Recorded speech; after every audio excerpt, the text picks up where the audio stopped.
better Well, than may I say what an honour it is for you to have me here tonight. That's better than I know, I was full of trepidation. I told you I was full of trepidation coming here. You were. The last train journey I took to Carlisle was because the army said you'll go and do your training in Carlisle Castle. And that train journey, I was full of fear. I was the only Londoner in the intake. When was that? 1944. Yes. I shouldn't mention that, should I, really? It's giving away my age, isn't it? Yes, I was called up then, you see, and they said you do your training at Carlisle Castle. And why couldn't I have been round the corner, you know? Aldershot would have been easy for London, wouldn't it? But no, it was Carlisle Castle. Had a drawbridge, and a moat, and a portcullis. And, you know, frightful barrack rooms, really very forbidding. And everyone, as I say, was not from my area at all. They were all Geordies. I didn't understand a word anyone said. But I got all right, because what I did, you see, I was a draftsman, and I could do very, very nice Roman lettering. And they all said, oh, would you do the name on the kit bag? So I did their names on the kit bag in beautiful Roman lettering. And in return, they taught me the LMG, it's a light machine gun. And they taught me how to take the breech, all that breech out of the rifle, you know, and they put the thing up, the rifle. The pull through. Not the blow through, the pull through. And what you did with the rifle when you cleaned it. Yeah. And so they did all those terrible tasks for me, and then officers came around and said, well done, soldier. Well done. Very well, your weapon is in excellent condition. You see? Because they've done it all for me, you see. Kenneth, you're not the most sort of robust of people, really, are you? You're right. You're right. In fact, you see, I was taken before 3 army medical officers at the drill hall in Duke Street. I was just around the corner from me, St Pancras, and they all shook their heads in disbelief over my nudity. They were, and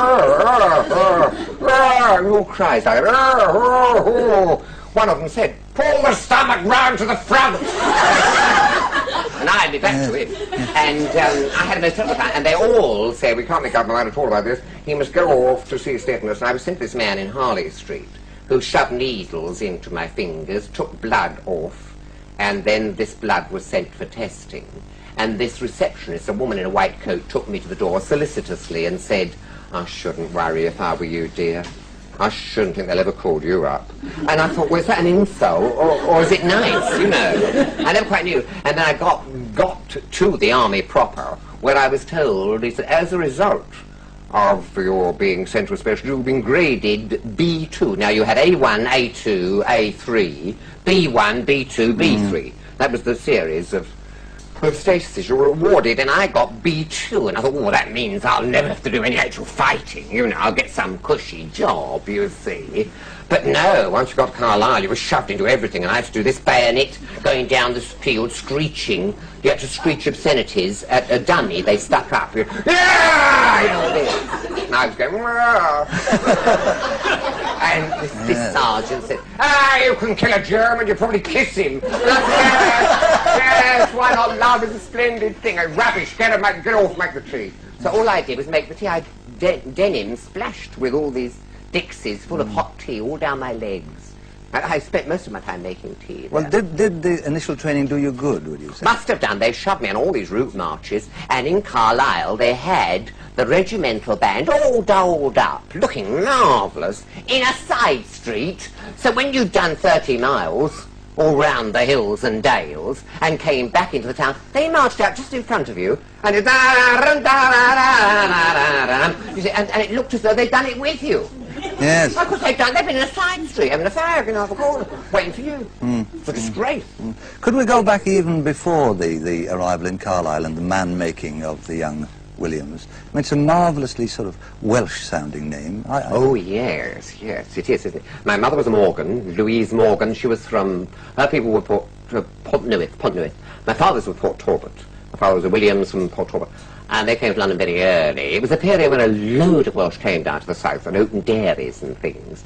Why did they open dairies? I don't know, but they did, you know. Evans dairies, Williams dairies, all over London. They always did dairies. Very odd, isn't it?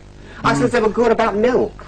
I suppose they knew about milk. That must be it. It's a very good sheep farming country, isn't it? Welsh hill farms.